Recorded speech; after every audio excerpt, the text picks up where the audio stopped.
Picture this. You think you finally figure out what you want in life. You think you finally figure out who you love. But then you meet a girl who makes you rethink everything that you thought you knew for certain. You make a weird, gross trick in front of her and she responds with a warm smile. She laughs at all your jokes. She makes slightly crass jokes herself in order to match yours. She seems genuinely interested in your life. She takes you places you've never seen before and even teaches you things you never even knew. She is patient, kind, charming, funny, smart, and willing to spend all of her time with you whenever you seek her out. She eventually brings up how she thinks your life situation is not good for you. You're being exploited at your job under the promise of food and shelter. You tell her that that's a good thing because that's really what you want and you're happy with those luxuries. Aren't they good things? She protests and food and shelter are a basic human right. It should be the bare minimum, not a reward to be dangled in front of you as a way of manipulation. She says that you are 16 years old and you should live a normal high school life. You don't understand what she means by all this. You never even been to school. Eventually, she confesses her love for you and asks if you would want to run away with her, away from your job. You shy away from this prospect because you are kind of liking your job. You're building rapport with your boss, co-workers, and roommates and kind of making friends with them. You're enjoying the sense of accomplishment and stability that this brings to your otherwise lonely and chaotic life, and you don't really feel comfortable just letting go of it so quickly. You ask her if you can be together while still being at this job. She tries to kill you, and she continues to do so throughout the entire night. This having been her clear goal all along. You asked her why she didn't kill you before when you both first met already, as that would have been easier. She has no response. After destroying half the city, you both calm down. She confesses to you that everything that she has done so far has been a lie. Every smile, every laugh, every fun moment you both shared was something that she was trained to do. She's an agent, and she was made to be this way. The girl that fell in love with you was never real, she was a fabrication. But she has failed at her mission, and now must escape. You suggest helping her escape out. She tells you that you'll be labeled as an accomplice in mass murder and hunted alongside her. You shrug and say that there's no helping it, you are still in love with her after all. She paralyzes you and tells you that you are too naive. She walks away. As she leaves, you yell that you'll be waiting for her at the place that you always hung out in. It's been hours. You're sitting in a cafe waiting for her to come back. Somewhere else, she hesitates on getting on a train out of town. She doesn't escape. She runs back into the city. She's going to the cafe. As she's about to get there, she's intercepted by your boss. Your boss impales and disposes of her so that she may never reach you. She starts to fade. She wonders why is it that she didn't kill you before when you both first met. She realizes that it's because she also didn't get to go to school. More hours pass. You're still waiting for her to come back. She will never come back. Your name is Denji, and this is the Chainsaw Man REZE arc movie. Do you like that intro? I think it was kind of cool. I wanted to summarize the movie in a way that didn't take much time. So I just wanted to make that intro because I feel like it hits the bullet points that are important to this movie that I wanted to touch on. Because I didn't want to make a video where I just recited everything that happened in the movie. That's not what we're doing. But it's just so we all understand, that is the movie. And now we're going to be talking about a lot of shit that happened in it, themes of it. Like, we're going to be talking about mice in a while. So that's not present in the summary, but just know that that's where we're headed. Okay. Hello, everybody.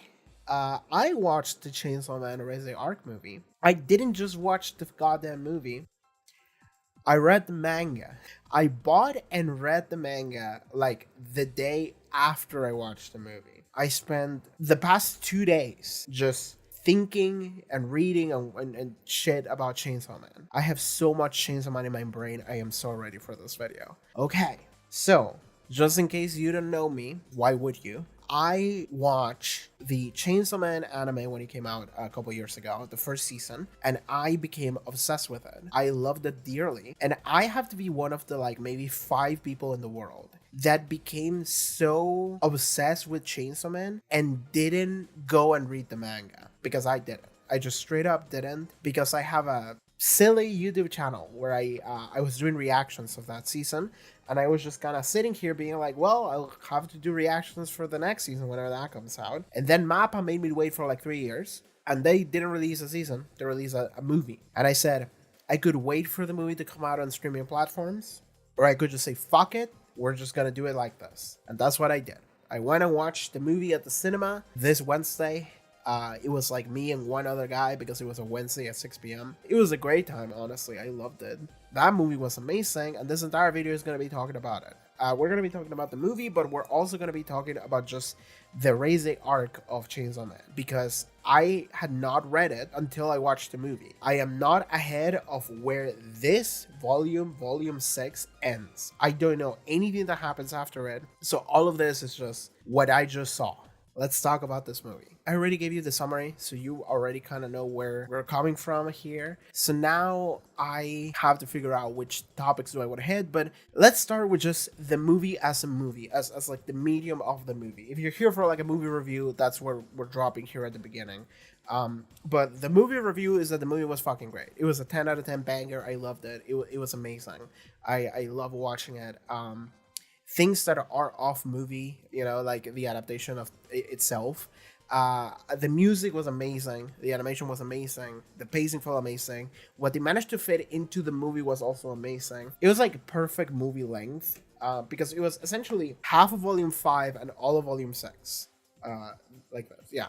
So it was half of this, because it starts when the anime ends, basically. It had a wonderful beginning of the movie that sets everything up, and then it goes into a lot of development, and then it goes into climax, and then at the end it has a very honestly sad ending. It was perfect. It was honestly perfect, and it fits so perfectly too, the way it developed. Oh god, it's such a good movie. It's such a good movie, emotionally speaking, thematically speaking, but also just the quality of the animation. Everything that I saw, the way that they adapted things, and certain things they just made them crazier. Everything about the action during the last third of the movie was exacerbated, and honestly was amazing. So the action was amazing, and the music, Maximum the Hormone made me wait for 3 years to hear more of the one song that they made for Chainsaw Man that was a minute and a half long, Hawatari Yokozante. I've been waiting for the full version to that goddamn song for 3 years, and they finally gave me a little bit in that movie. It was awesome. I was singing to it in the cinema. Again, it was just me and one other guy, and honestly, the music was so loud that I couldn't hear myself, so I felt safe singing Demon in the Name of Devil. That same song went into different places, and I was like, god damn, I love Maximum the Hormone. The full version is not out yet, so what the fuck? You already made it. Or is it the 70% edit or whatever? Because Maximum the Hormone, Maximum Ryokune specifically said that the reason why they didn't release the song before is because they had lyrics to Reze in the second verse. So they were like, we didn't want to spoil it. Go fuck yourself. I want to listen to it, man. But okay. Maybe the third, the final verse has references to the ending to part 1, so that's why they haven't released it yet. The entire song is just a huge spoiler fest that it will take 6 years for them to release, but okay. Adaptation was fucking impeccable. I love everything about it. That is my movie review in terms of just movie adaptation quality. I will say that probably the highest peak of things, quality of it, is just the action. The action was fucking insane how it looked, but if you know my channel, I'm not here for the action. I don't give a fuck about that. Chainsaw Man is one of those shows that is so good, and it has nothing to do with the action. And it's amazing because it's a show called Chainsaw Man. and I think that a lot of people get lost in this, you're watching this and it's look at this cool dude with chainsaws for and fighting a dude with swords. That's so cool. And it's so gory and everything was just exploding in guts. And I'm like, I don't really care, man. What's good about Chainsaw Man is everything else. So let's talk about it. The REZE arc of Chainsaw Man. That entire intro I was reading off a text document that I wrote earlier. And I have another notepad here with a couple of topics that I want to touch on. And it's kind of scuffed, but let's go in order here. And the first one that I wanted to talk about, because it is one that comes in early on in the movie, is the topic of Denji's heart. Okay, I remember when I originally watched it, and also when I was rereading the manga yesterday, Denji mentions at one point, when Himeno dies and he sees Aki crying for her, he sits there and he thinks why am I not crying? She was the first person that actively told me she wanted to be my friend. Why am I not sad about her? And then he starts to wonder would it be sad if Power died? Would it be sad if Aki died? Would it be sad if Makima died? And he starts to think to himself, and he's like, maybe I'm just broken. Maybe my heart broke. Maybe I'm just not my human soul, my human heart is no longer here, so I can't really feel sad about these things. And I remember when he said that in the show, I was like, that's not it, dude. That's literally not it. Because what it is that Denji doesn't have any meaningful real human connections yet. Because those are things that are built up over time with people that you're around. And he hasn't had that. He could form meaningful connections with the rest of the cast, but he hasn't had that yet. So of course he wouldn't feel sad if they were to die, because they're just like co-workers that you've known for like maybe a week. And it's like, man, that kind of sucks, but like, you can get over it. But if it were someone that you truly, genuinely loved and you've been around for so long, you would cry. You would start to feel like shit. And again, I do want to preface this again once more. I haven't read past volume 6 here. I haven't read past this. So like, maybe he does have a chainsaw heart that like took away his soul or whatever. Like, I don't know. But to me, I immediately thought that, no, dude, you just haven't formed any meaningful human relationships with anyone yet. So you don't know what that's like. In this movie, he goes out on a date with Makima. They go to the movies. Oh, and I do want to talk about that too. I'm gonna write it here before I forget. But as they walk away from the movies, Denji's thinking to himself, and he's like, Makima, like, I'm afraid that I don't have a heart. Like, I'm afraid that it just doesn't work. And Makima puts her ear to his chest, and it's like, no, I hear it. You do have a heart. You definitely have a heart. And then she's like, yeah, I have a heart. And it loves you, Makima, because he fell for it once more. Because the entire story of Chainsaw Man is really just Makima manipulating Denji by just being extremely friendly with him, for a lack of a better word. And Denji that hasn't had many experiences, he just falls for it every time. But this actually triggers so that Denji actually goes off for like a couple of minutes about like, I do have a heart and I do feel things. Hell yeah, I'm great. They have like a little charity box where you can donate like a couple coins or something. I think it's like orphans or something about people that suffer because of devils. And Denji's like, because I have a heart, I can feel bad and I can like donate to these orphans and I can feel good about it. And he's like, hell yeah, I have a heart. Here's some change. Hell yeah, I gave to charity.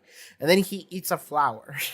It was so funny, but it's also a moment of like, the flower is to just like, it's like a commemoration thing. He's like, oh, they gave me like something. It's probably like food. Hell yeah, I can eat. I eaten worse things before. And before we go too far away from this, again, let's talk about this movie thing. Makima and Denji go watch the movies. And they watch like 3 or 4 different movies, and every time they're watching the movies, they are like, this movie's not funny. People are laughing, but that movie is not making me laugh. And then Denji looks at Makima, and Makima's not laughing, and he's like, yeah, she's so cool. And then they go and discuss the movie, and they're like, yeah, that movie sucked. Yeah. Then they go watch the other movie, and it's like everyone's crying, and it's like, I'm not crying. Makima's not crying either. Okay, cool. Man, that movie sucked. Yeah, I did it. Makima tells them, one every like 10 movies I watch is one movie that I like, and it like genuinely changes my life. And then she's like, okay, I'll give it a shot. The final movie that they watch is just the two of them. And they're watching a scene, and it's a scene that we have no context for, but it's very, very quiet, very silent, and not a lot is happening. But within the context, it was probably amazing. And then she starts crying, and he's like, why am I crying? Like, this is like, it's so simple, but I all these emotions are just coming forward. And then he's like, I don't want to cry. I don't want to look like an idiot in front of Makima. And then he looks to his left, and Makima is crying. I don't know what to make of that, because I feel like if I had context for what the movie was, maybe I could make something up about like what Makima might have had some feelings about. However, we don't have that. So instead, I am kind of oh, here's the page. This is a very good page. Makima crying. I think, and this is speculation, but it wouldn't be something that you would put past Makima. I think that Makima is literally just looking at Denji and being like, what is Denji feeling? I am going to imitate that. Because Denji watches a movie, he doesn't get it. Denji looks at Makima. Makima is just completely stone-faced, and it's like, oh, like that movie sucked. We can both agree on that. And then the next movie, we can both agree on that. That movie sucked. And then the third movie, he's like, oh, I don't want to cry, but I'm crying. I don't want to look like an idiot. And then she's crying too. And he's like, wow, she's so cool. We're so in sync. I think she's doing that on purpose. I just want to point that out. I'm looking at these scenes. Whenever you see Makima cry, it's this thing where like, I'm like, damn, like that's really cool. Because we never get to see like Makima emote, really. But I also don't know if she has emotions. Like, she feels like a machine for a purpose. Like, that's what she feels like sometimes. And so I'm always constantly on the lookout to see if I can get anything. And I'm watching this scene of her crying, and I'm like, where's that come from? Like, what happened on the movie that would make her cry? And I'm thinking that maybe it was nothing related to the movie. She wanted to kind of replicate Denji's emotions to such a degree that he would feel comfortable and safe being around her.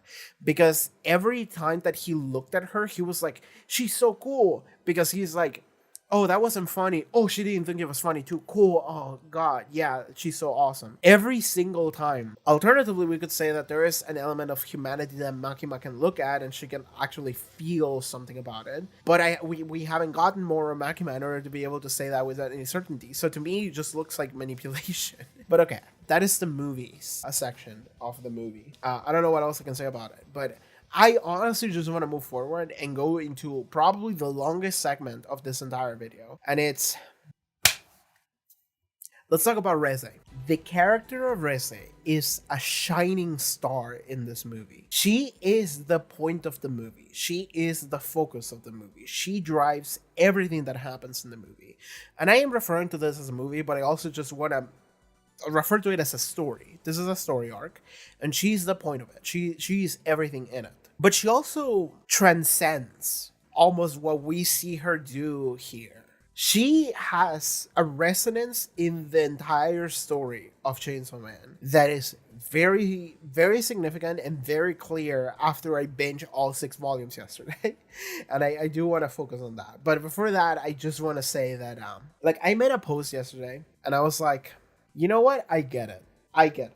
Because if I made some stupid, gross trick joke thing in front of a girl and her reaction was this face, I think I would also fall in love with her in the spot, you know? And that was a moment that I was rereading it, and I was like, I think Fujimoto gets it. I mean, of course he gets it, but I think he gets it on like a level that I don't think many people do. Because maybe you could ask yourself, I think it makes sense. I don't think many people ask this question, but if you were to ask it, why would Denji immediately fall for this girl? Why would he immediately go to the cafe where she works at before she even gets there? He ran there.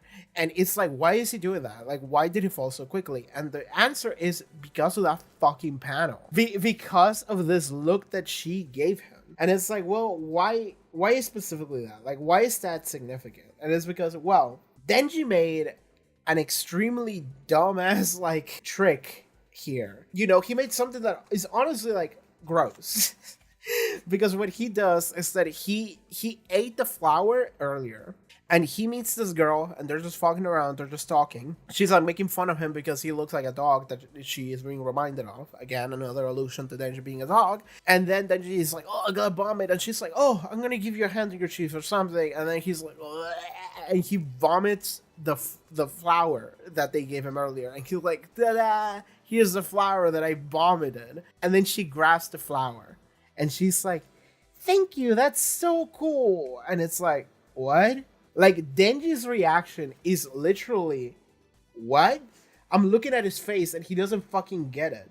Like, Reze is literally, that's such a great trick. Awesome. Thank you. And then she grabs the flower.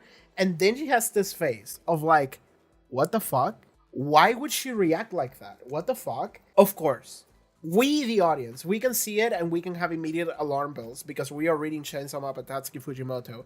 Every woman that is going to come into contact with Denji is here for some ulterior motive, and she's gonna try and kill him. That is kind of the way that this franchise works here. But I get it. Like, it's one of those things where, like, if you were to do something that is just fucking stupid, gross, quirky, etc., and then you don't, because like the reason why people don't do things like that is not because they don't know any better. I mean, kind of, but it's because they are afraid of rejection, right? If we go to the basis of human nature, people are afraid of being rejected. So they do things that they think would be okay around other people. And they try to shy away from things that wouldn't be okay around other people. Denji kind of doesn't much have that because Denji is kind of a feral animal. Because of the way that he grew up in, he didn't have a lot of the structure that a normal kid would have. So he just does weird shit sometimes. And the thing is, that he kind of maybe doesn't expect for girls to like that. And this is an example of REZE, of a girl that is just a random meet cute that you had on the street, and she's just like, this is so cool, you're so cool, thank you so much. And she just gives you that smile. And then she's like, hey, if you want to see me again, you can come over here, I work there, come here and I'll give you a free coffee or whatever. And she's like, bye. And it's like, what? Like, oh, of course. Like, he immediately falls for it. And this is the point where I want to get to. And it's something I want to mention here because I wrote it here. And it's that I think that REZE is literally perfect, and she's meant to be clear. I just wanna clarify that. REZE is meant to be perfect, and she is literally perfect. But what's important to note about that is that means that the writer knows. Tatsuki Fujimoto sensei, he knows what would be like the perfect buttons to press. He understands what would be like the perfect girl. Because like he's looking at Denji and he's like, all these things, all his shortcomings, and it's like, okay, what would be like the perfect girl? And then he makes REZE. Because what we see later is that Denji goes to hang out with her. They go to a cafe. And REZE is charming. She's fun. She's all smiles. She has beautiful, pure smile. She laughs at all of Denji's jokes. She like slaps his shoulder. She gets like physical with him on like a kind of casual sense. And Denji's like, what? I never had anything like this before. This is, I mean, I like it, but like, holy shit, this is crazy. Like, he doesn't get it, right? Because again, he's Denji. My poor boy hasn't lived a life really, so he's experiencing these things, and he's like, what the fuck? Like, and it's like, well, because she is like this perfect girl. Like, she even makes like crass jokes to go along with his jokes. Like, he was like, oh, I don't know how to read kanji. And he's like, you don't know how to read kanji? Okay, what does this say? And it's like, that's his balls. And it's like, you do know how to read kanji. And it's like, you're fucking gross, girl. And it's like, hell yeah. And like, they laugh it off. They are bonding over a lot of, silliness that to Denji is like, this is usually the kind of shit that people don't like about me. These are the things that people just push me away for. But she's not just cool, she likes it. And it's like, and there was a line that Denji said that I really like, which was, what do I do? She likes me, and I like people who like me. And I was like, God, that is really the root of the problem with Denji, isn't it? Like, that is just the core essence of Chainsaw Man right there. And Denji and all of his problems is that, like, anyone who will give him, like, a shred of attention, anyone who will just, like him a little bit, he's like, oh, I like you too. Fuck, I think I'm falling in love. And my boy is just so starved. That's really just what it comes down to. I think that REZE is perfect in that everything, the way that she acts, and then later she's kind and she's helpful. She's like, I'm gonna teach you how to swim, let's go alone together at night at this like place, let's break it into the school. It's like she's like so eager to spend time with him, and he's like, oh fuck, I can't say no, I like her. And of course she just has him. She just fully has him. And the reason why she has him so clearly is because she's meant to. But I do want to say this is very important, is that in order to write a girl who's just like perfect, you have to understand why she would be perfect for what reasons to Denji. And that means that the writer has an understanding that is so amazing about these characters and honestly human nature almost. I think Tatsuki Fujimoto has a very clear idea of what's going on here. And that's something that is fascinating to me about Chainsaw Man that I love deeply. But we've talked enough about the charm of REZE, about this one panel. We talk enough about that. Let's talk about how REZE fits thematically into like something larger in Chainsaw Man. Before we delve deeper, let's start with a basic, simple question. Which one would you choose? The country mouse or the city mouse? And this was a question that was posted to us at the end of season 1. I heard it, and it was like supposed to be like the teaser for the arc that was to come, for this character. I knew that, but I didn't know what the question meant. In the movie, it is explained to us, and the manga as well, of course. In this story arc, it is explained to us what the question means. It is also one of Aesop's fables. And of course, it's fucking Aesop. Of course, who else would it be? That motherfucker's always writing fables about animals and shit. Like, it's just like, here's an animal, they don't have a name, they just have a thing, and there's the moral teaching. And that's all you need. You gotta keep it crisp. If you know, you know. But the Aesop fable of the town mouse and the country mouse, the conundrum that is being posted to us is the country mouse gets to live a more relaxed life without many really cares. However, the country mouse doesn't get to enjoy the amenities, the good food of the city.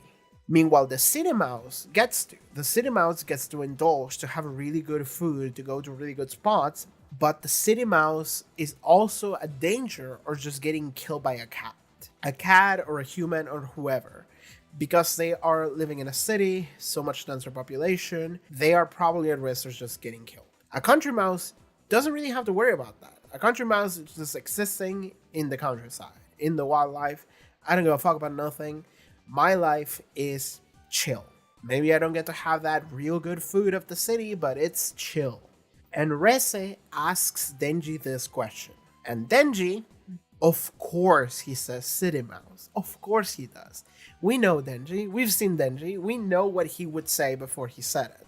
Of course he wants to be the city mouse. He sees that the city mouse has good food and he's like, damn, that shit slaps. Dude, like, I tried like udon the other day and that shit's rock, dog. I watched a movie a couple days ago and that shit slapped. It made me cry. Damn. The cities are great.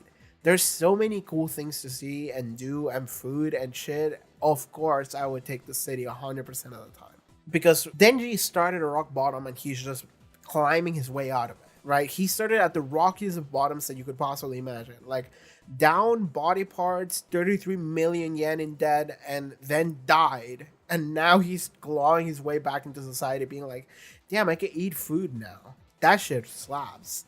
And I do want to mention how it's funny how, like, Reze asked that questions out of Denji. And when Denji says the city mouse, Reze has a reaction. I mean, in the movie, it was kind of the same, but a little different. But in the manga, her reaction is like, we don't get to see her reaction. It's like right here.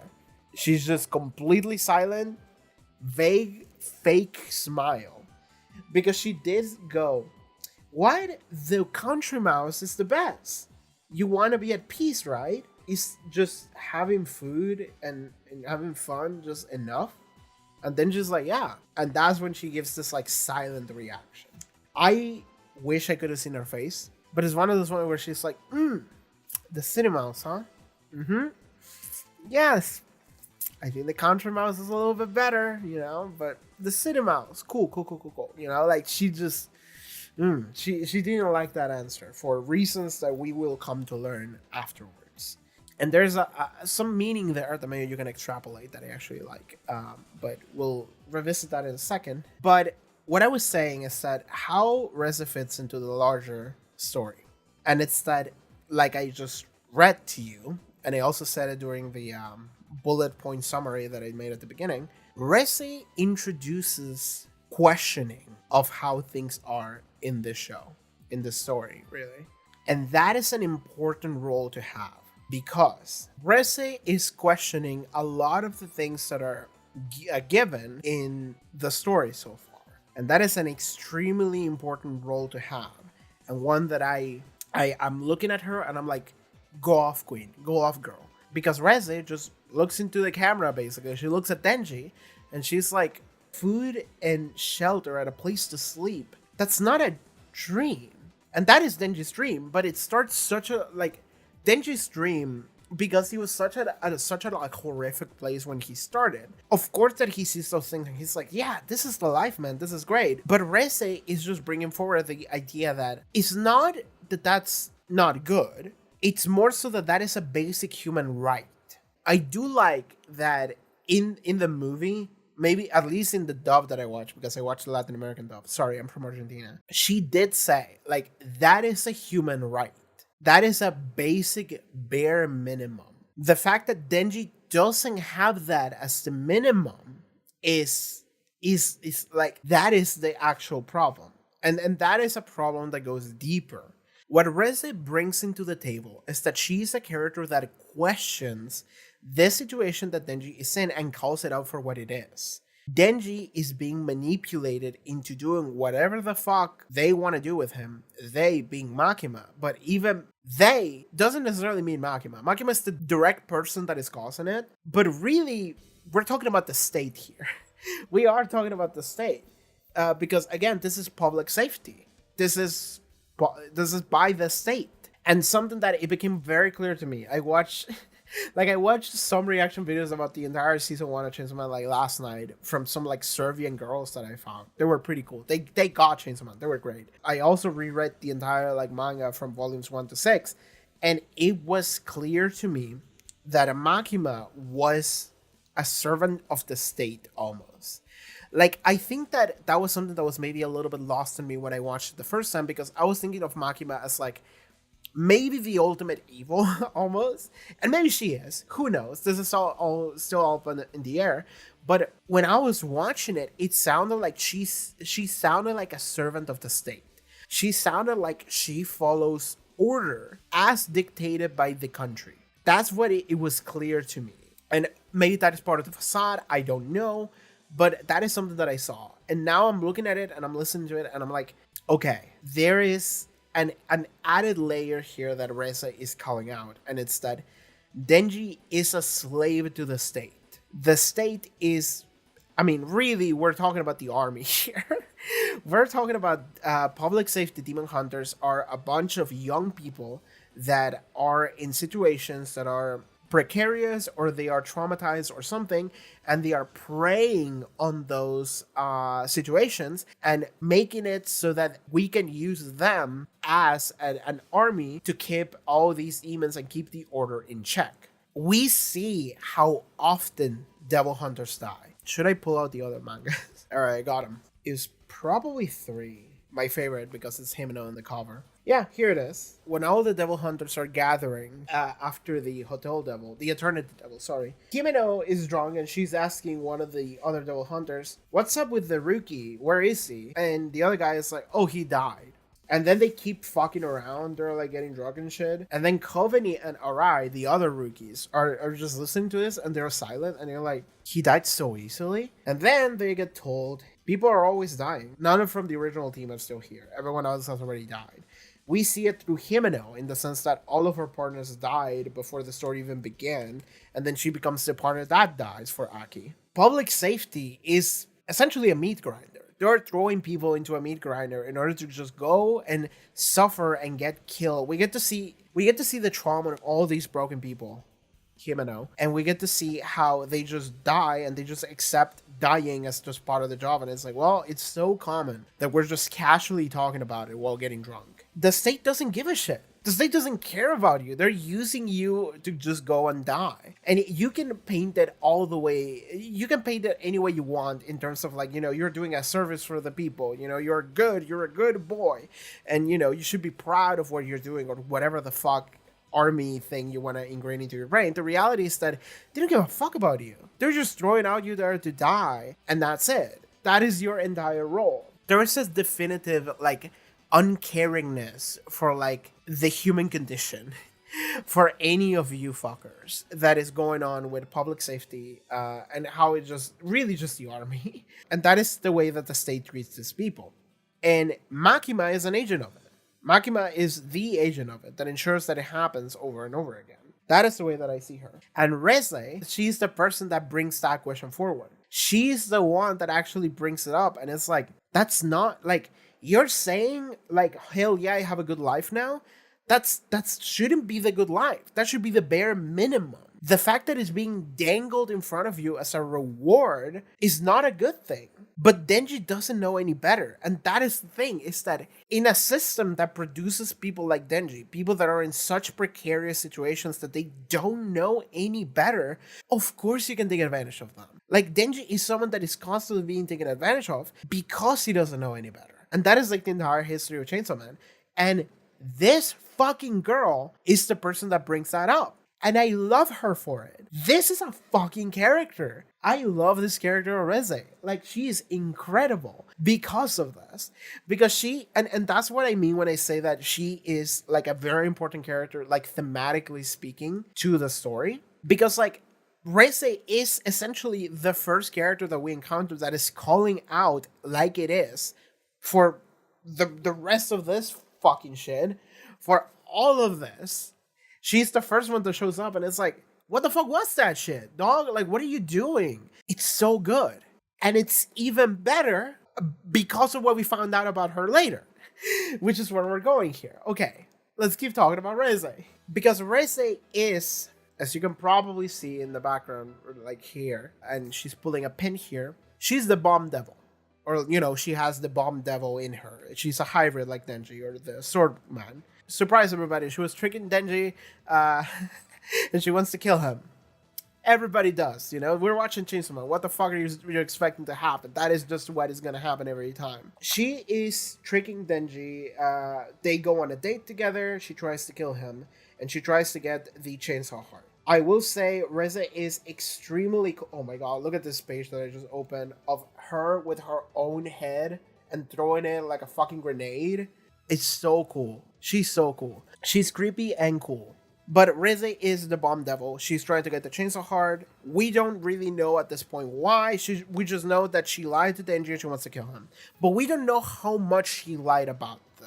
You know, that is an interesting question. Honestly, at this point in the movie, I was thinking that maybe she was a yandere. Because she asked Denji, like, hey, let's run away together. You know, you can quit your job and come with me. And then Denji was like, I don't know if I want to do that. You know, I kind of like my job. I like my coworkers. We're making friends. So, like, I don't really feel comfortable leaving. And then she's like, oh, so you don't love me? And it's like, well, that's not it. And then she just tries to kill him. She bites his tongue off. Creepy, by the way. Let's see if I can find that page. It's pretty good. Yeah, I found it. That's such a good face. That's such a good panel. Her expression while she has his tongue in her mouth. Yeah, and then she pulls out a knife. And then she's like, oh, I guess I'm gonna have to kill you. And I'm like, well, that's a yandere if I've ever seen one. She's not a yandere, by the way. I just had that impression when that was happening.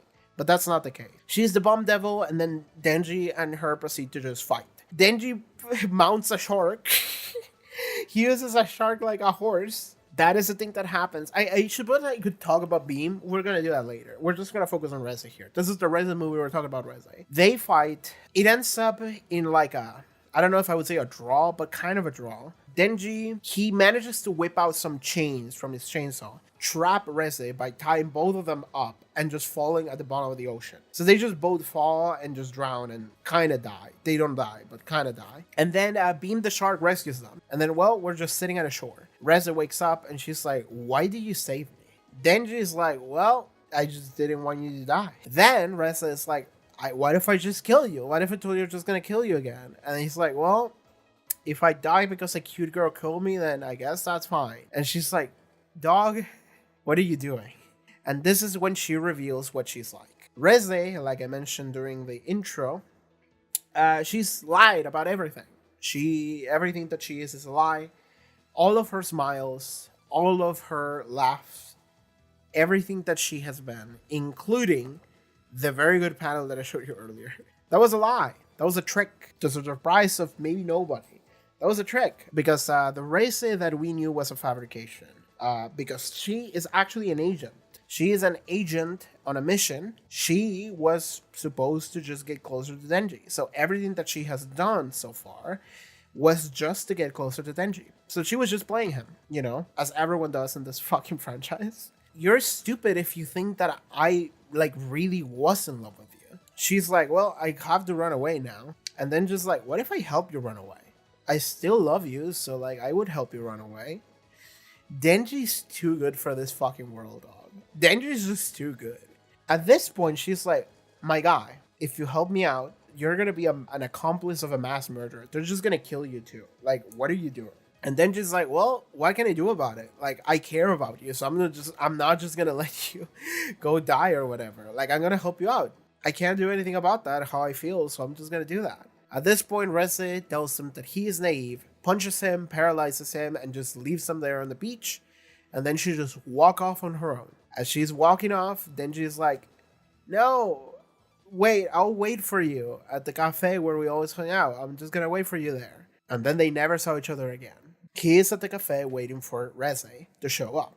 And we get to see how Reze is about to take a train, and then she doesn't. She second guesses herself and she decides to run back to the city, go to the cafe, because she wants to go see Denji again. Before she gets there, she's intercepted by Makima, sorry, Majima bursts out of a trash can and kills Reze. No, it was Makima. And Makima comes in with some interesting lines because she comes out of a giant pile of rats that she summoned. And she says, you know what? I also prefer the country mice.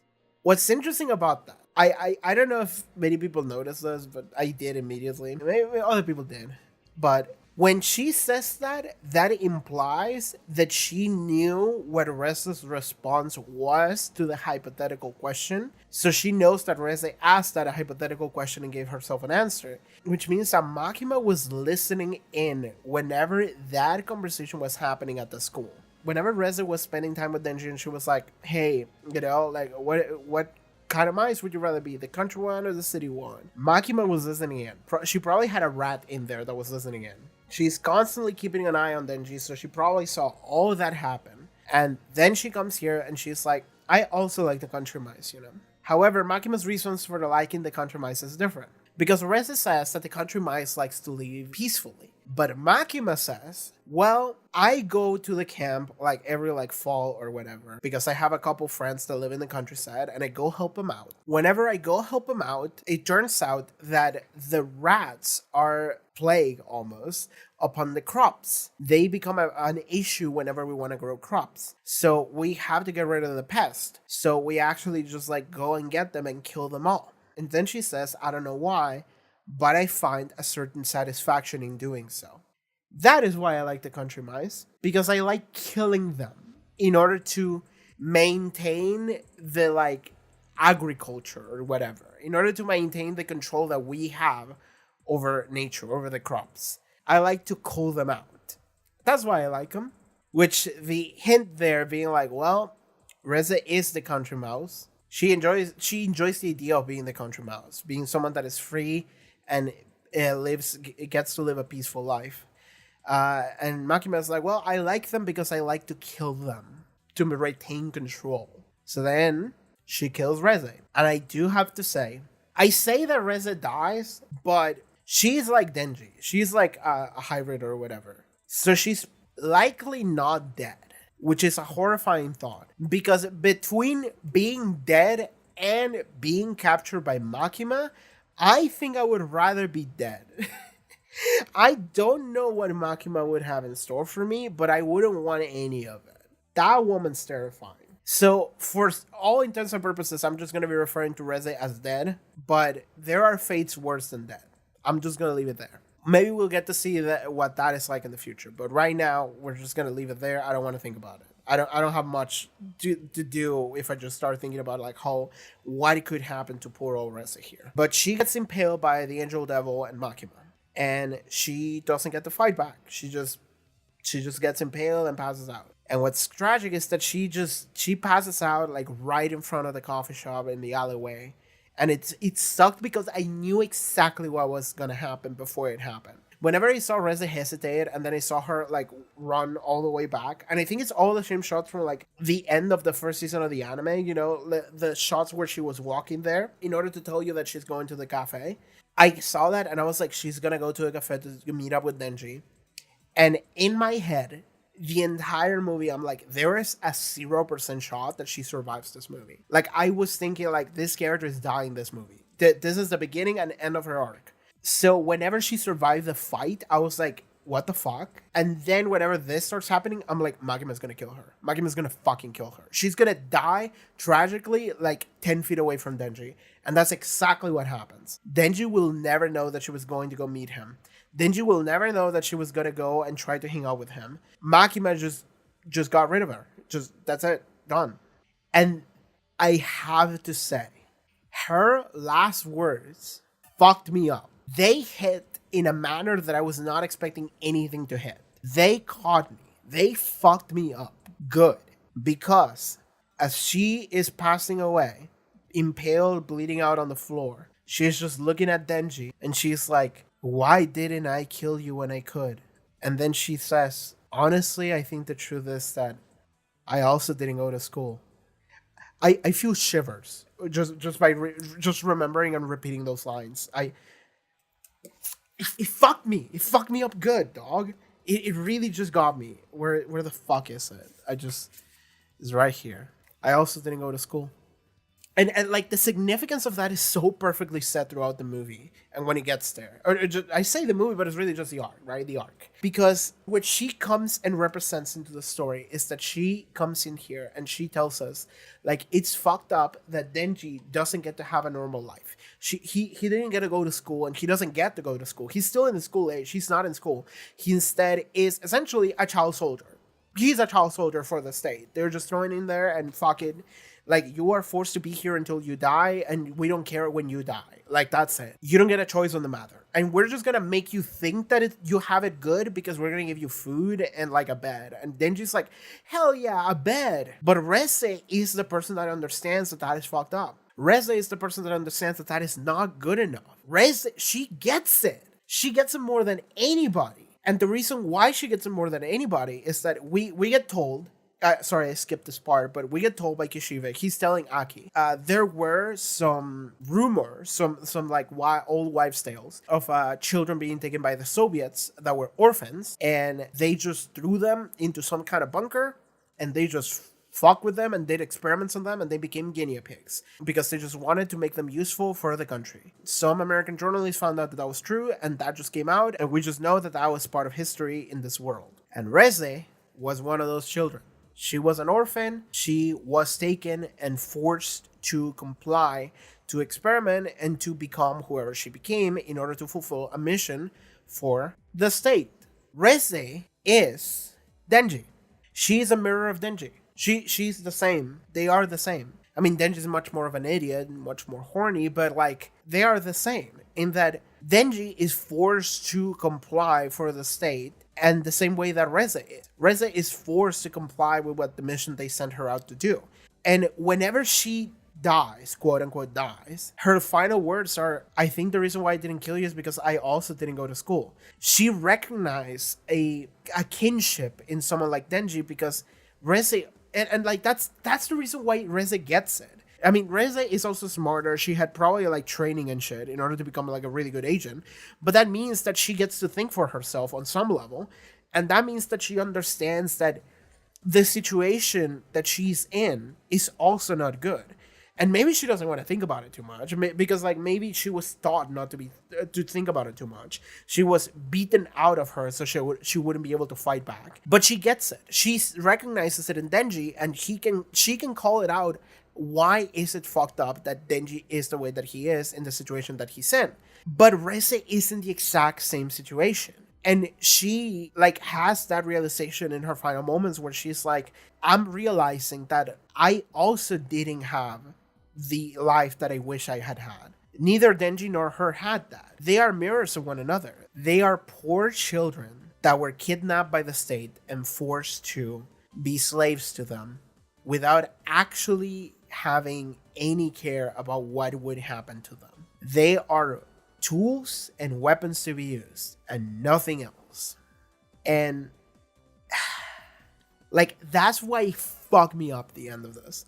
Because like I watched that movie and I was like, I don't know if I should trust this Reze girl. Then I was like, oh damn, she's spitting. I like what she's saying.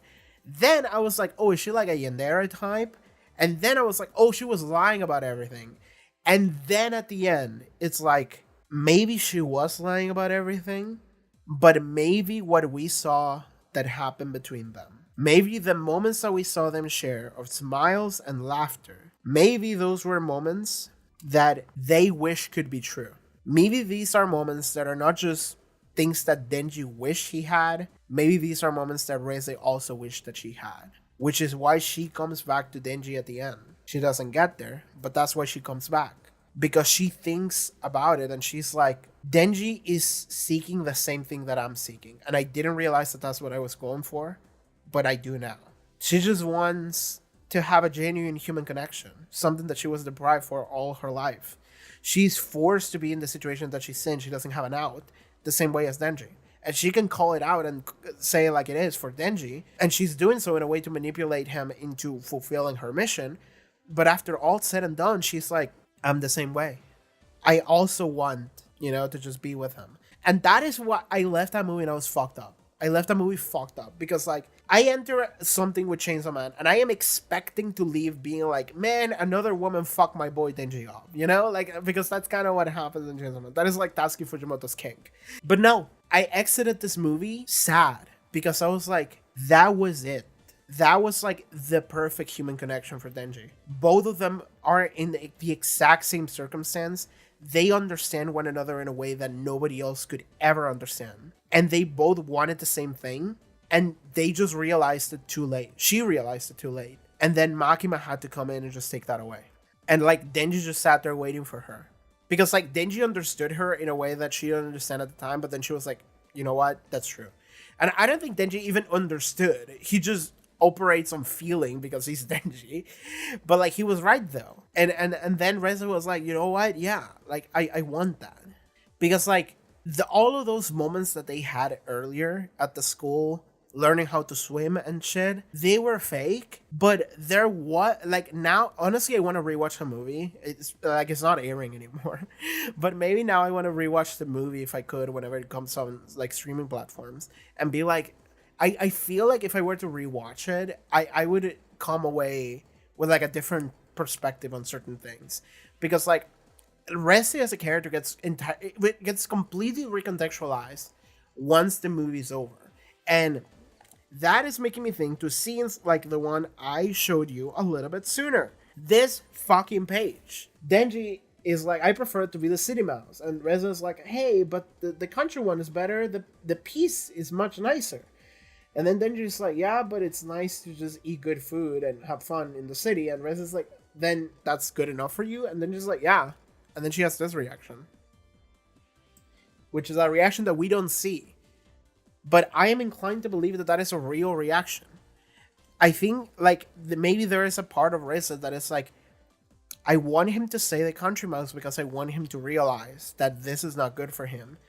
Because I know that it's not good for me. And like maybe on some level she wanted him to say the opposite answer. Because if he had said country mouse, maybe she would have been like, okay, like I am actually growing attached to this guy. But because he didn't, she had this reaction of like, I didn't realize I wanted him to say country. Like it was a moment of like silence of like, I don't know why, but I really wanted him to say country. And the reason why is because she wanted to genuinely connect with him. And maybe she felt in that moment that didn't happen. And like that fucks me up. Like this fucking character is so good.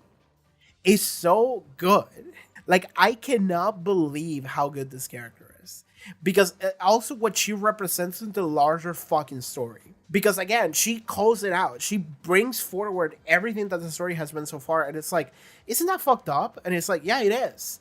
But she's the first person that actually brings it up within the universe. She's the first person that understands on like a deep, intimate, personal level what it is. And she's also the first person to be like a genuine potential human connection to Denji in a way that both of them wanted it so bad. And we're not going to get it. And I hate that. I'm sad. I'm really, really sad about it. Like I'm looking at Reze, like I just see like doomed by the narrative shit. Like I'm just like, I like the perfect ending. And I will say, I saw like a tweet or something yesterday, which was like, it was like Tatsuki Fujimoto drew like a special bonus for like Japanese theaters. It's like you can get a poster if you go watch it in a Japanese theater. And it was a poster that he drew of Denji and Reze just happily, like she's on his arms and she has like a bouquet of flowers that Denji was holding at the end. And it's just like, yeah, here's the good ending. And it's like, you sick fuck. You fucking asshole. You really want to twist the knife further, huh? You piece of shit. Oh my god. It's so good. It's so tragic. It really is. I can't believe how good this character Reze is. She has such a she appears just for again a volume and a half, and she has such a deep impact. Holy fuck. And okay, you want to hear more about what I mean when I say that she's like thematically resonant with everything. Okay, you want to see how deep far she goes? The first, I bookmarked it with my Dan Dan bookmark. I never watched Dan Dan, but they gave this to me and it was foiled and I think it looks kind of cool. Volume 1. Makima's in this meeting, council or whatever. The Soviet Falcons are getting more noisy. There's also rumors that they're using the demons for their military ends. So that is the first time that REZE is hinted at. Volume 1, by the way. Volume 2, bookmarked it as well with my Gans bookmark. Because I like Gans. I read it when I was like 16 and I thought, damn, that shit slapped. Aki's backstory. Remember Aki's backstory? Remember his dead younger brother, Taiyo, Umi's son? He's reading a book with his family. Like, they're reading a book for him in bed. And I was like, damn, they're reading a book. What book is it? And then he got closer. Do you want to know what the fuck it says? It says, The Country Mouse and the City Mouse. This is the place in which I live, said the City Mouse. The house is big. The City Mouse. And then in that same panel, Aki comes in and goes, Dad. The City Mouse, huh? Aki the City Mouse? Yeah, okay. All right, cool. But this tells me more than anything that Volume 2, Tatsuki Fujimoto was already thinking of the idea of the Country Mouse and the City Mouse. I feel like my boy Fujimoto Sensei, he read that Aesop fable and he was like, damn, I'm gonna stick my whole career in this. Like, let me cook. I got something, okay? I have some stuff to say that this give me an idea for. I'm gonna write more shit. You wanna know why? There's more. Volume 4. I read all of this yesterday. I got this shit in lockdown. After gunfire, during like From Kyoto, there's a guy that quits public safety, and Makima is like, I can't tell you any confidential information. And then you have, I think it's Tendo and some other guy. These two guys. She's kind of cute, honestly. I like her. She's cool. She's tall. She has a cool scar. I like her hair. But they are very angsty, and they are like, Makima, you know that we're not joining public safety, right? We're just here for like the training. We're just gonna go back to Kyoto after this. We're not gonna stay here. And then Makima says, what a shame. The dining in Tokyo is to die for. The Spanish one, she says, there's a bunch of tasty places in Tokyo. It doesn't matter because honestly, it's the same thing. Because now that we haven't explained to us what the fable of the Country Mice and the City Mouse is, we understand that Makima is like, well, yeah, I have a bunch of city mouses that I keep roping to come work for me. And she understands that, yeah, Tokyo is great. And I keep bringing them all here for me. And I don't give a fuck if they die. Okay, hi, sorry. Something that I realized, a quick thing that I want to add here, is that I noticed another like city rat versus country rat like connection. After the Eternity Devil fight, when they go for drinks and Himeno pukes into his mouth. And when she does that, Denji has a flashback that he has to a memory of him and Pochita at some alleyway, and they're just eating scraps off of like the garbage. And then he looks at some rats eating some puke off the floor. And Denji's reaction is like, look at these dumb rats eating puke off the floor. What kind of idiot? How low do you have to sing in order to eat some puke off the floor? That's pathetic. And what we are meant to take from that is that Denji has signed off his dignity in accepting to be here with public safety to the point where he is now the one that is actually drinking puke. So it's this thing where like he as a kid realized that there is something that was, you would have to be a fucking idiot to do so, but now he's doing it in the future. And given that was something that wasn't willing for him, but it's this thing where like his dignity has been stripped away to the point that this is where he's at now. However, that is another city rat like allegory. Because like the thing is that in the story, in the fable, you have the city rat and the country rat, and the city rat, it gets to eat good food, and it's actually having a good, like, comfortable life in the city at the risk of getting killed every other day. However, the real city rat is eating pukes off the floor. Like, Denji does have like a good shelter. He gets to eat good food, but the reality is that he's constantly putting himself in these situations where his dignity is stripped away from him to the point where he's chasing stupid stuff that doesn't mean anything, and he ends up eating puke. And it's the thing where like the same goes for the city rat. Denji is the city rat. So like what we're saying here is that even the idea, like being the city rat, isn't that great. And it's not just because you're in danger every other day, it's because it's not even good for you. You're giving away your like dignity and integrity in order to just like let yourself get swept by some promise of a better life that is mostly superficial, and you're forsaking everything else that makes you a person. That is what the real city rats are doing. The fabled city rat is like, oh, I'm doing great, but the real city rat is not. And Denji is experiencing that firsthand. So that is another example of the fucking fable coming and being pervasive already in the manga from an earlier point. Like, I can't believe how good that. I can't believe how much this comes up. Like, retroactively, I'm like analyzing the early volumes. I'm like, holy fucking shit, this man was cooking. It's so good. Okay. So yeah, that was something I wanted to add here. There's no video because I didn't want to take a shower, put on makeup, so it's just audio. I'm gonna put some manga panels or something on the screen. God damn it, I hate giving myself more work. Okay, I have a new one actually because I I want to mention my new discovery to my friend who is also a Chainsaw Man fan. And my friend was like, another one that I can think about is that Himeno is from a rural place and moves to Tokyo to provide for her poorer family. It mentions how her sick dad is there and she's sending family money to buy rice or something. And I'm like, Jesus Christ, you're so right. You're so right. Like, Himeno, like every devil hunter really turns into a city rat, and so did Himeno, and she fucking died on the job because that's what the city rat does. But her family survived her, right? And her family's in a condition where like they cannot necessarily provide for themselves, so Himeno has to become a city rat in order to sacrifice herself in order to help. So maybe we can actually delve deeper into like the state. Now I'm going a little bit too deep, but honestly, this sounds right. This sounds absolutely right. The state wants to have as many city rats as possible. So in order to accomplish that, they want to make sure that the people that are country rats, they don't really get to have lives that they can survive in, basically. Because like I said, I already mentioned this, is that like Denji's in a precarious situation, Aki's in a bad traumatic situation, he's an orphan. Like, we have all these characters that the state, public safety, are coming in here and taking advantage of the precarious situation that they are in order to create basically child soldiers, in order to put these people in the army and go and send them into the meat grinder.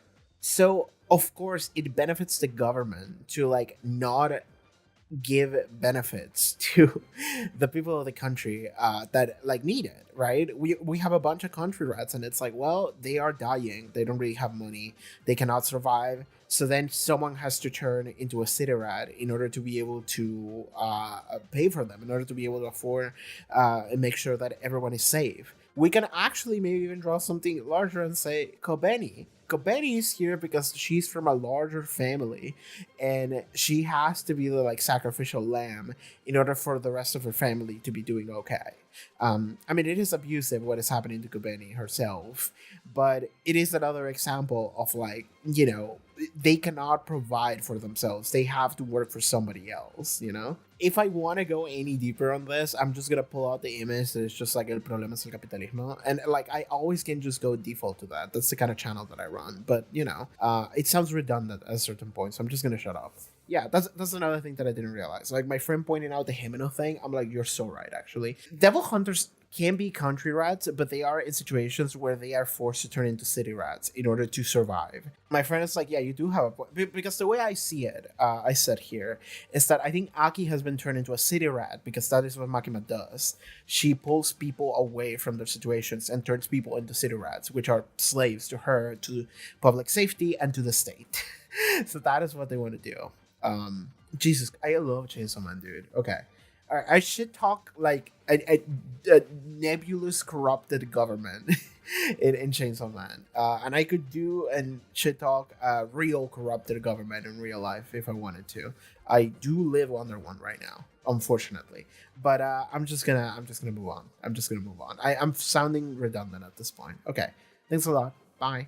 Like, it's it's amazing how deeply resonant Reze and everything that Reze introduces into the story, how it fits into everything, and how far back it goes. Like the fact that all the way down to volume 2 to Aki's backstory, the country mouse and the city mouse like fable is right there. The book is right there. You can see it, and it's a thing of like, okay, Tatsuki Fujimoto, he had this idea ready, and he was like, okay, I know what I'm gonna do with that.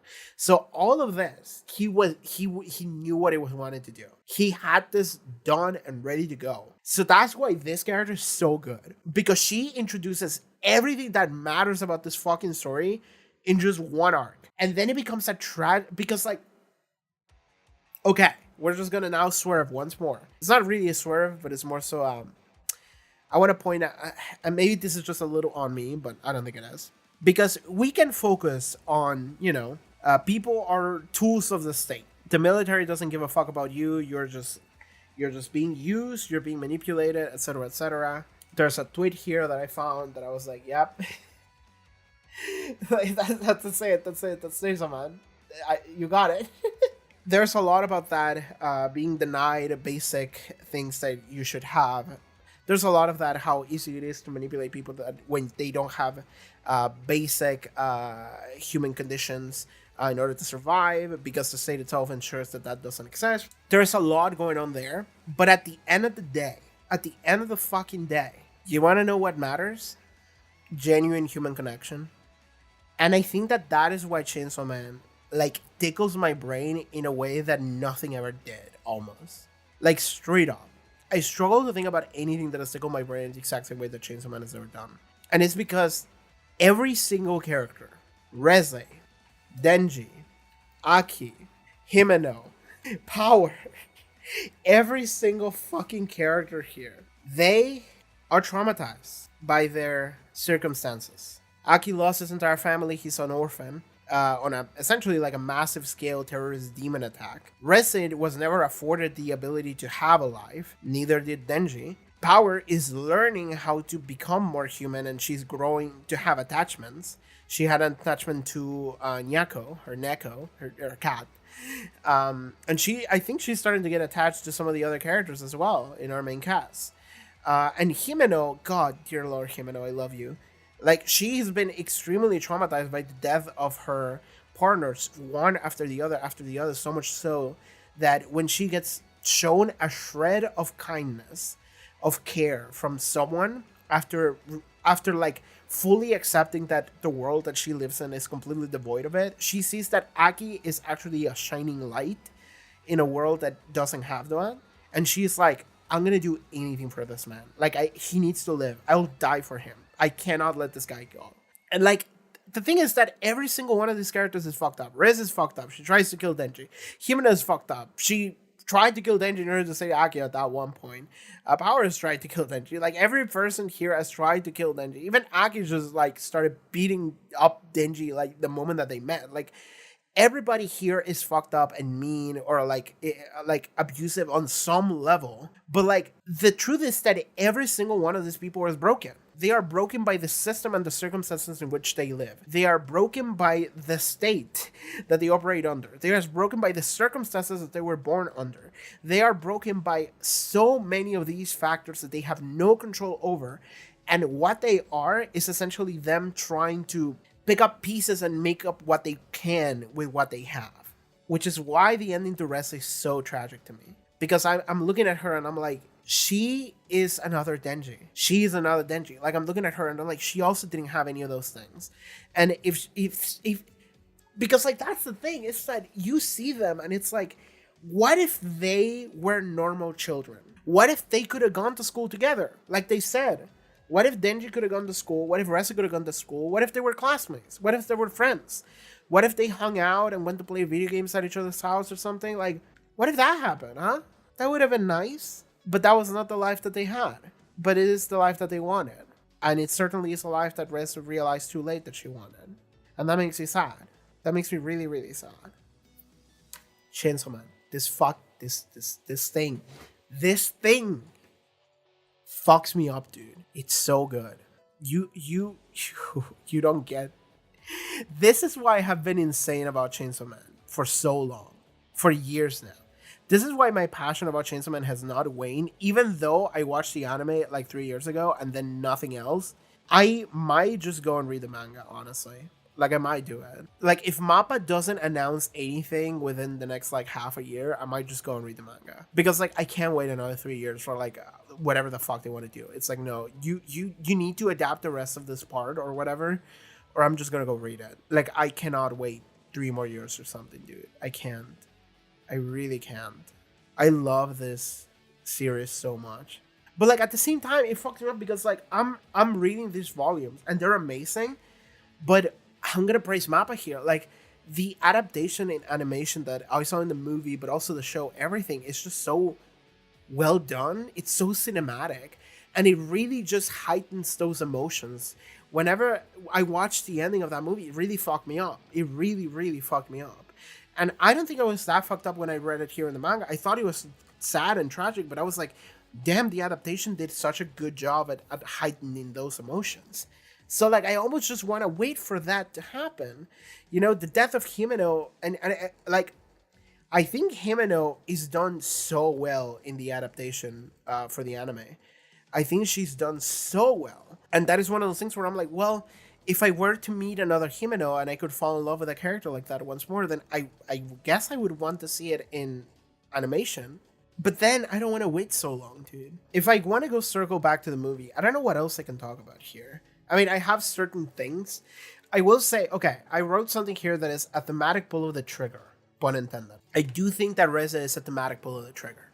That's how I would describe her. I think that from this moment onwards, like genuinely, straight up, these 4 volumes, the first 4 volumes of Chainsaw Man, it feels like setup. And I noticed that when I watched the anime 3 years ago. I was like, that was a lot of setup. And I loved every second of it, but I don't know where we're headed. And then they made me wait 3 years. This girl feels like the first like domino in a series of events, because like thematically speaking, it feels like now that the show has essentially looked into the camera and told you straight up, like, this is what we're doing, this is what the show is like, if you haven't been noticing, this is what we're doing now, this is what this entire thing has been. Now we can kind of just take off the training wheels and just fucking go. Now we can just go. Now that we have like correctly identified and told you straight up like what the show is, now we can go forward. So I feel like I need to see what happens next because of this. Because I feel like this is the girl that kickstarts it all. That's how I feel. Thematically speaking, she's the one that brings it all. So that's how I would refer to her, as a thematic pull of the trigger. Because she straight up, I think she is that. That's the way she feels like to me. Oh, something I wrote here. Denji and Reze near miss each other. They are mirrors of one another in their actions. And this is something I mentioned, but I didn't clarify. Reze and Denji, they like I said, they are mirrors in their actions, because Denji is dedicated to his job. He wants to do his job because he has this motivation, because it's like Makima. He's getting along with his coworkers, he's doing well, and Reze is like, hey, let's run away together. And he's like, I don't know, man, like, I just want to stay, like, I kind of want to stay with my job, I don't want to run away from it. And then Reze is like, well, fucking shit, I guess we're not doing that. But then Denji is the one that tells Reze at the end, hey, I'm gonna help you out escape, you know, like, I'm gonna go with you. And Reze's like, they're gonna label you as like another killer, dude. You can't. They're gonna hunt you, they're gonna kill you, you're stupid. And Denji's like, well, I'm in love with you, so I guess I can't help it, I'm just gonna go do that. And Reze's like, you're naive. And then Reze runs away from Denji. It's amazing because like Denji's the one that decides to stick with his job, and it's like, I am sorry, like, I don't want to commit like that to you. I just want to stick with my job. Maybe we could do both if you would be up for that. It's like, no, we're not going to do that. But then Reze is the one that is like, no, you're not going to stick with me. I'm going to go do my job. I have to go back and escape and report or whatever. So I'm just going to leave you. And they near miss each other because they both make the exact same decisions. Because Denji says like, I don't want to be with you. I want to stick with my job. But then at the end, he's like, actually, I do want to stick with you because I think I do love you. But at that point, Reze is the one that is kind of slower than him. And Reze is like, no, I'm going to stick with my job and I'm going to leave you because I actually don't care about you. But then she's like, actually, I do want to stay with you instead of go to my job. But by the point that she realizes that it's too late and she gets Makima. And that is the tragedy. Because they're both literally go through the exact same like character journey in this movie. They realize it at different times. And by the time they realize it, it's too late. They do not match up. And whenever they could have matched up, Makima ensured that that didn't happen. And that is like an extra layer of tragedy there. It's that like they near missed each other. They both wanted the same thing, and they vocalized it, but they weren't in the at the exact same wavelength at that precise time. But by the time that they were, it was too late. That fucks me up. Oh God, REZE's song. Okay, REZE sings a song in here, volume 5, halfway through the movie, whenever she's killing that one guy. And it's a song that is fully in Russian. And I will say that when I heard it in the cinema, I did not realize that it was Russian. Because like I was hearing a song in a foreign language and I was like, I have no clue what language that is. First of all, I don't know very well what Russian sounds like. And the other thing is that the movie theater speakers were not very good. And there were no subtitles. So I didn't know what language it was. So it was just a song that she was singing and I was like, okay, it's a foreign song. Who knows? It probably references or represents something. You know, I was like, I might look it up later. She starts singing here. And the thing is that she starts singing, and in the manga, you can actually see it's all Cyrillic. So if you are reading the manga, you can actually see the Cyrillic. So that would have been the hint that she is like a Soviet soldier or something. I mean, maybe you would have landed there. Maybe if you were paying close attention to volume 1, you would have landed there. But yeah, you get to see the Russian in there. The song, from what I remember, because I looked it up yesterday, it's like, me and Jane are gonna go to our date. Her date is ready. We're gonna go to a date, and we had fun, and we're gonna go and do these things that Jane likes, and we're gonna remember that later, and then we didn't remember, and then we spent all night at a church or something. I will say this. I don't know necessarily what to make of that song, if there is any meaning, but I think that there might be, because it's a song that I think it's made up. I don't think it's a real song.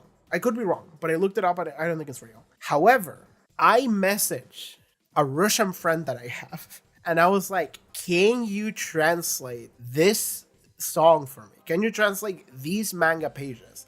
I took photos of the manga pages and I sent it to them. And my friend was like, all right, I'm going to get on that whenever I get back home. So after that happens and my friend sends me that Russian song translation, I'm going to put it in the video right here. And then I am gonna maybe do some analysis on that song if there's something to do. I think that there might be something because I was already cooking something up with what I saw. But I wanted an actual Russian person to translate for me because I wanted like the verbs to be right, you know? I didn't want the machine translation. I wanted like the verbs and the context of like every like bubble and shit. I wanted it to be perfect. Still, I asked my friend, and it's someone I trust, someone that understands the native language. Not just that, it is someone that is also like studying for translation. So like I trust my friend to be able to give me something good here. So I'll get back to you on that, and I'm going to include it right here in the video. Hello, I have returned with a translation for the song, like I said I would. So my friend got back to me, and I got a translation. And to be fair, this translation exists like online already. This is not much different from what I saw, but I just wanted to have the reassurance of, you know, have a real person that I trust give me an actual translation for something. Okay, so REZE's song, which also, by the way, it is the title of the chapter. The title of the chapter is Jane Fell Asleep at the Church. And also, this is the cover for it. It's in case you wanted to see it. But the fact that that is like the name of the chapter as well as like what the song is does make me feel like it's something that has some kind of symbolism to it. Like it should matter on some level because it's also a song that is made up. It's not a real song. Tatsuki Fujimoto just made that song up. And also my friend told me there is something machine translated into Russian because the Russian word for aquarium is not aquarium. We do have a word that sounds like aquarium, but it means fish bowl. And yet it is used in the text in the meaning of aquarium. And in general, this text seems kind of unnatural to my eye and ear. So that's what my friend told me. And that's fine. You know, like it's something that was translated and it had a level of machine translation going into it, but it's okay. It still works. So this is a translation that is coming from from probably a Japanese person, maybe Tatsuki Fujimoto himself, going into Google Translate or some kind of machine translation, and then coming back into something here. And I am going to read the translation that comes back after that level. And that is, it's the day of my date with Jane. Everything is in order. In the morning, we'll go to the church together. We'll drink coffee and eat omelets at the cafe. After we walk in the park, we'll go to the aquarium and see the dolphins and the penguins that Jane adores. After lunch, we'll rest. And my friend added a note here that says, here's the part that really confuses me. Like, I don't really get what they wanted to say with this. After lunch, we'll rest. So, what do we do in the morning? We'll be talking about it until we remember. We won't remember. And at night, we'll sleep at the church. Okay, that is what's going on here. That is the translation for REZE-HEN's song, which is Jane fell asleep at the church. There's stuff to think about in there, and I've been thinking about it for like maybe 2 hours now. I've just been sitting here being like, okay, what is the meaning? What is the meaning? What is some of the symbolism that I can derive from this? And I think I came up with something, actually. And I will say, this is probably going to sound like hope. Like, I understand if you listen to me say this and you're going to be like, that doesn't mean anything. Shut up. Completely understandable. I am not telling you that you should believe anything I say. This is something that I am looking at and I'm like, oh, I actually feel kind of comfortable with this translation. I actually kind of like it. This interpretation of what it means, sorry. That is the following. In the day of my date with Jane, everything's in order. So picture just a date between Denji and Reze. Literal in that sense.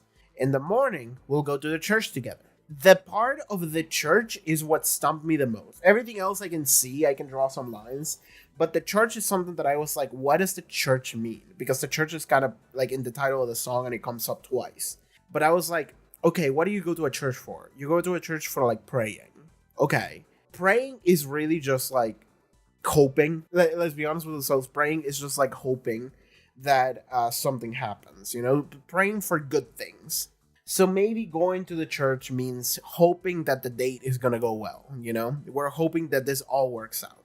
Now here it gets a little easier, and it's, we'll drink coffee and eat omelets at the cafe. After we walk in the park, we'll go to the aquarium, and we'll see the dolphins and the penguins that Jane adores. What that means to me is like fun activities that they can do together, that they actually do together, because they do. Right? Like, Denji and Reze, they, first of all, they do go hang out at the cafe.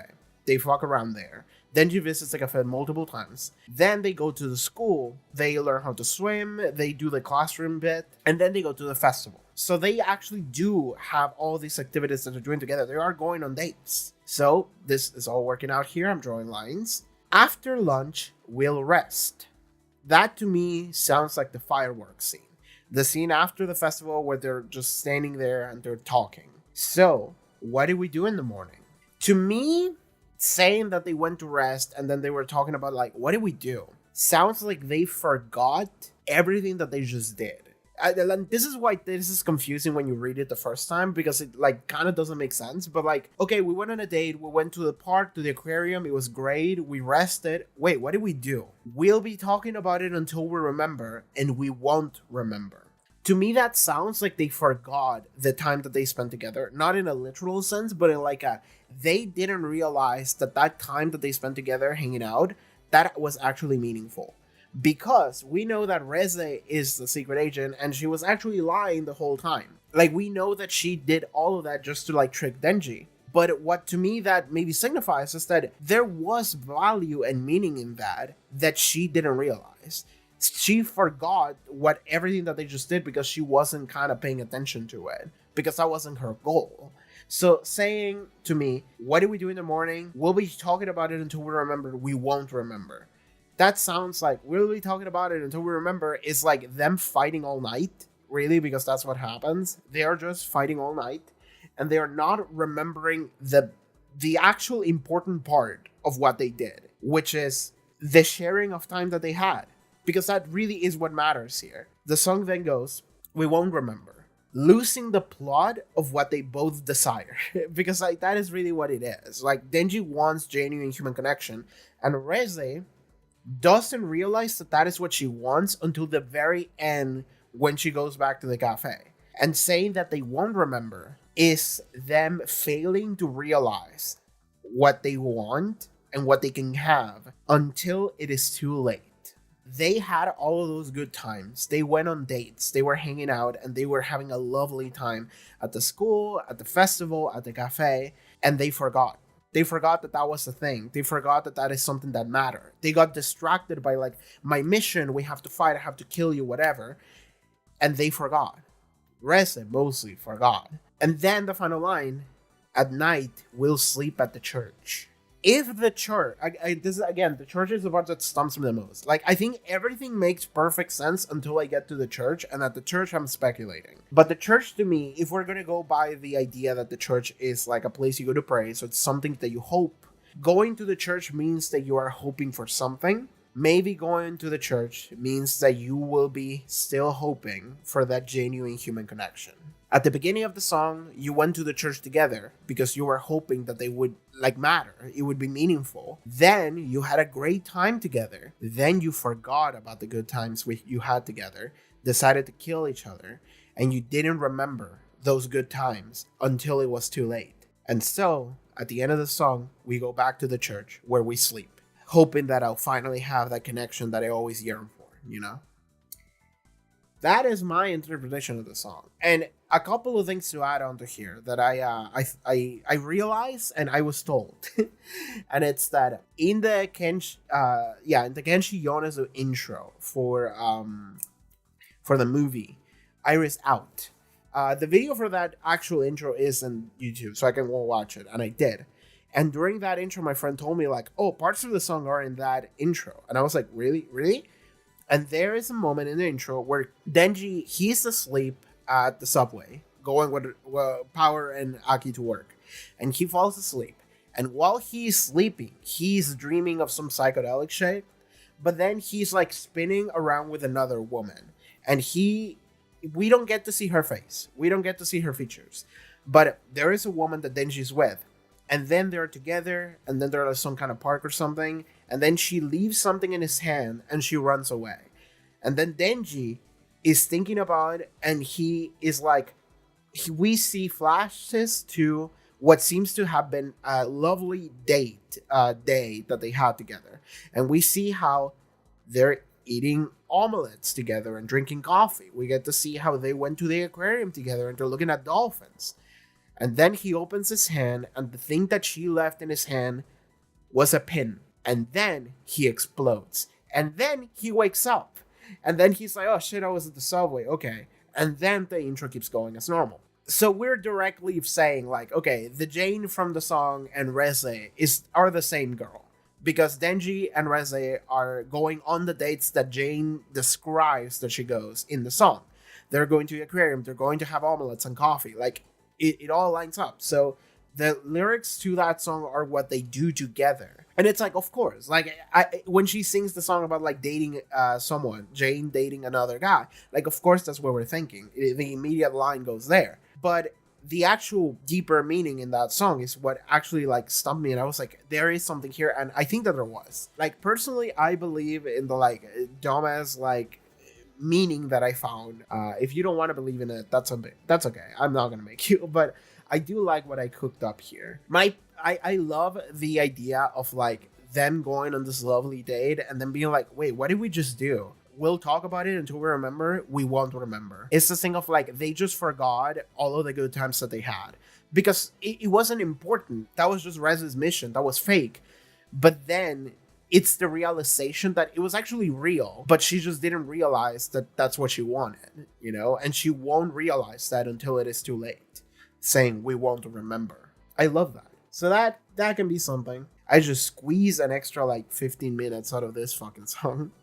And it might all be bullshit, but I did like it. I had fun with this. Is it weird that, like, the more time I tried to spend, like, thinking and looking into things, the more I like Reze.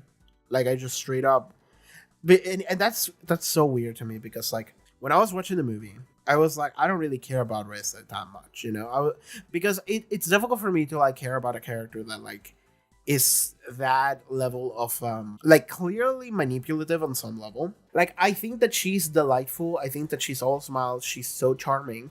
But at the same time, someone that is that into you, I'm like, I'm sus of that, you know, like I'm immediately like, I don't trust that, and of course I shouldn't trust that, and I'm watching Chainsaw Man, but it's right for me to not trust that because of what happens later. But after the movie ends, I'm like, fuck, dude, I really like REZE.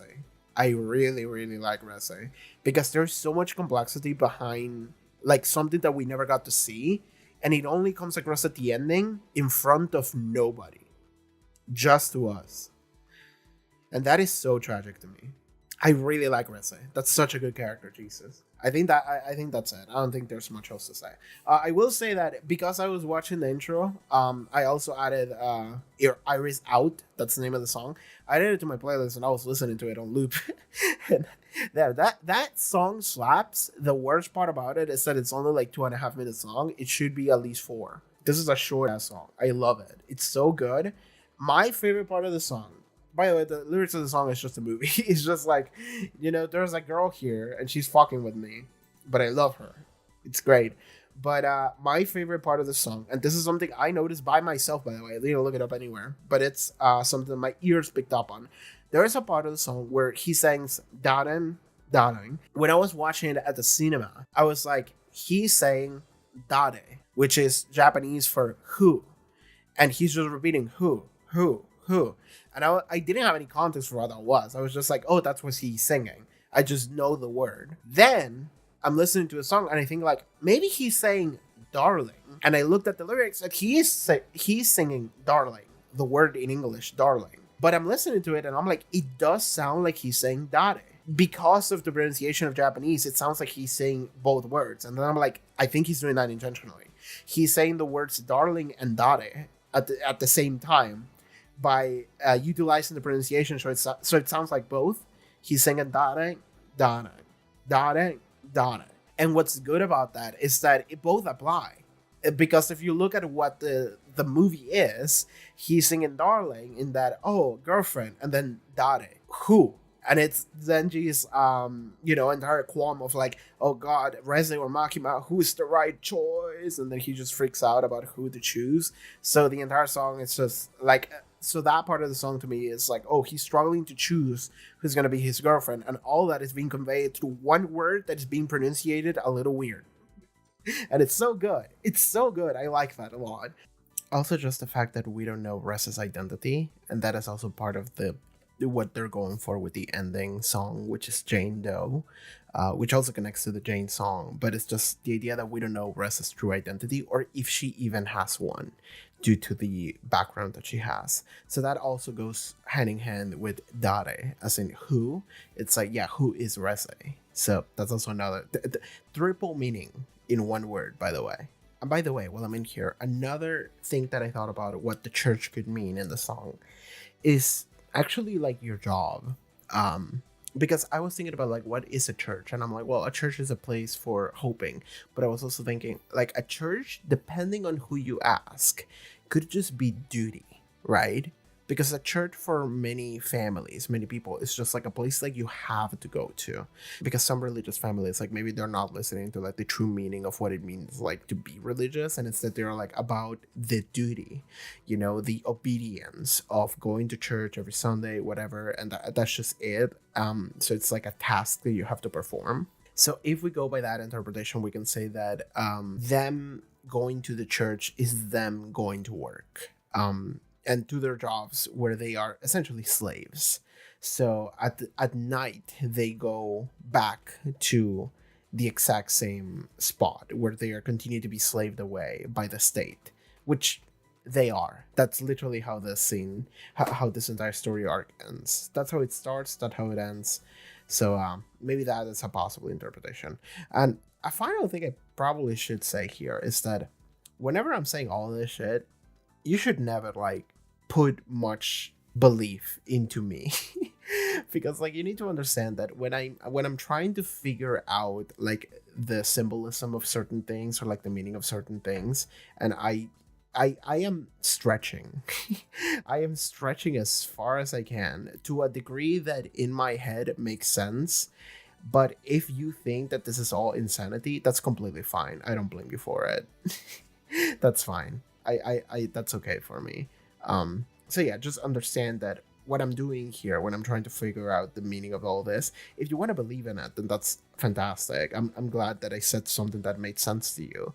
But I also understand that for me, myself, this is fun for me. And that is really the main reason why I'm saying everything that I'm saying. It's not because I'm trying to sound right. It's more because I want to figure out like an answer to something. And to me, this is something that is fun, and also it makes sense for what the story is in my head. But if my interpretation is it's just fucking nonsense, that's okay. I can live with that. All right, that's probably like a final like nice ending to that entire section. Yeah, proceed with the normal video. Oh, one thing that I just wrote here that I haven't talked about because it's not that important, but Denji is waiting for REZE to come back. Denji is just waiting there. And the coffee shop owner, this man, he's like, that girl was too pretty for you. You two live in different worlds. And what sucks about that is that, like, we know that he's wrong. We know that that coffee shop owner is the wrongest person who ever lived. Because we know that Denji and REZE are literally mirrors. They are equals. There has never been a more perfect person for Denji than fucking REZE. Because this girl gets it in a way that nobody else could ever get it. And instead, Denji, and like, this is something that I normally wouldn't focus on too much, but I have to just because it's Denji, and Denji doesn't know any better. Denji's gonna listen to what that guy said, and his takeaway is gonna be like, oh, I guess I'm not good enough for pretty girls. I guess if a girl is cute, then she's never gonna like me. You know, they live a different life that is nothing like mine, and they're never gonna like a filthy like animal like me. And that is the wrong message to take. That couldn't be wronger. That is not only not true just in the real world, it is also like a horrible thing for this kid to learn, but also just fucking awful because we know that she wanted it. We know that she actually did come back for him. We know that she wanted to be with Denji as much as Denji wanted to be with her. That is tragic. It's tragic for the both of them. I mean, it's tragic for REZE because I don't know what's going to happen to her, but it's not going to be good. And it's tragic for Denji because Denji's never going to know that this happened, and he's going to take a wrong teaching from it, which is cute girls are never going to be able to connect with you in any meaningful way. And that's just not true. That's just not true. Because you're focusing on the superficial. You're focusing on an image instead of like focusing on like, we both had the exact same background. We both went through the exact same suffering, and we are literally the same. And if we had met up one more time, we could have landed to like such a perfect balance of connection. Like we would have been at the exact same spot if REZE would have been able to run away for 10 more meters to get to Denji. But no, she got impaled and killed by fucking Makima. So, man, I'm sad. I'm really sad. I don't know what else to say here. I mean, I could say more, maybe, probably, if I think about it, but like, I love Chainsaw Man. I love Chainsaw Man. I love Chainsaw Man. I love Chainsaw Man. I don't know what yo, question, like, if I made like reactions to like reading the volumes of Chainsaw Man, like volume 7, 8, 9, 10, or whatever. I think 11 is where part 1 ends. Would you watch that? I mean, I guess the better question is like, I don't know if I can like show me reading the manga. I think the videos are gonna get taken down or something like that. So maybe I can't do that. Maybe I can do it on Patreon. If I did that on Patreon, would you join up? Maybe I could just make a video where I just talk about them. You know, hey, I just read volume 7. What the fuck was that? You know, will you watch that? Because like really, that's where I'm just kind of sitting here. Like I really need more Chainsaw Man in my life. And I don't want to wait for MAPPA for them to like in 2029 say like, hey, we're making season 2. Or worse, hey, we're making another movie. We're gonna adapt one more volume. Whoa. I'm gonna kill myself if I don't finish Chainsaw Man Dog. Like, I need to. One thing that I thought about. Random thing that I thought about whenever I was talking to my friend yesterday. I don't know where the topic came from, but it was me saying, hey, do you think that the fact that REZE has a collar is maybe a hint that she's also like Denji, you know, because Denji also has a collar because he's a dog. Makima has him on a leash. She's also on a leash by the Soviet state or whatever. So, you know, she's also a dog, and maybe you can see that in the color design. And that's something that only becomes clear after the arc has ended. I don't know if that's true. I don't know if that's something you want to put on Tatsuki Fujimoto as intentional. I think that it's really cool, and if that was intentional, that would have been really cool. So I kind of want to believe in it. But if I'm gonna be real with you, I think that Tatsuki Fujimoto just looked at an emo girl with a collar from Hot Topic and went like, "Damn, that's hot." And honestly, was he wrong? I think that's gonna be it for this discussion. I say it's a movie discussion, but I've sat here just pulling up manga in front of y'all, but it's really just movie and manga because it is a continuation to like kind of my reaction series to Chainsaw Man, where it ended at the end of first season, and this was the continuation because Mappa just wanted to make a movie. Hey, we also can beat Demon Slayer, but buddy, we can make $1 bajillion box office. Apparently it worked, so I don't know how I feel about that, but sure. That was it. REZE arc, probably the best arc of Chainsaw Man yet. I mean, I really like Gunfire. Gunfire was incredible, but this was all like, this thematically is insane. It's so good. It's so girthy. God, I love this arc. I love this show. I love Chainsaw Man. Something I guess I can confess now is that I recorded an hour and a half of my immediate afterthoughts after I watched the movie on Wednesday. Because I watched the movie on Wednesday, and then I immediately came back and I started recording. And I recorded like an hour and a half of just my immediate like reaction to the movie. And there was a lot of discussion about a bunch of shit. But last night I was editing it and I was like, this is too surface level. This is not in-depth enough. I was like, I am not happy with what I said because I was like, dude, this is really cool. And then this happened and then this happened. Like, I popped off. Like, I mean, I couldn't scream because I guess I was in cinema and there was one other guy. If it was me alone, I would have done it. I would have just been like, holy fucking shit. But no, it was another guy. So I couldn't ruin that guy's experience. I hope that guy had a good movie experience because, I mean, if he hadn't been there, I would have just been like, holy fuck. I would have started screaming and shit. It would have been so good. And I'm like, I don't want to talk about that. There's so much to talk about here that is really important to like the themes and the characters and how complex it is and how tragic it is. And I'm sitting here like, I need to talk about that. That is the only thing I care about. So I scrapped that whole video and instead I recorded a new one. And this is what you're watching right now. Maybe I'll release the old one on Patreon. Maybe I can do that. Who knows? But then I would have to edit 2 videos. I don't know if I want to do that, but sure. I'll think about it. All right, that's going to be it. Thank you so much for tuning in for this video. See you guys next time. Bye-bye.